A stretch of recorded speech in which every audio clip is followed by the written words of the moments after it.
Ruby, কান্না করতেছো কেন সোনা? এখনো তো আমার বিয়েটা হয়ে যায় নাই। তুমি বাসায় কথা বলো, কথা বলে আমার বাবা মার কাছে তোমার মাকে পাঠাও। এখন সুযোগ আছে আমাদের।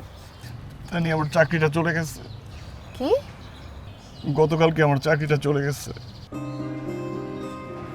তুমি তো জানো পুরো সংসারের খরচ আমাকে চালাইতে হয়। মেজো ভাইয়ের কোনো খবর নাই, বড় ভাই তার অফিস থেকে কোনো বেতন পাচ্ছে না। এখন আমি সংসারের খরচ কিভাবে চালাবো? আমার কাছে কোনো জমানো টাকাও নাই, আমি কি করবো কিচ্ছু বুঝতে পারতেছি না। আচ্ছা, টেনশন করো না, কান্নাকাটি না করে অন্যান্য অফিসে সিভি জমা দাও। হ্যাঁ, তোমার তো জবের একটা এক্সপিরিয়েন্স আছেই, হয়ে যাবে। আমি আসি, হ্যাঁ?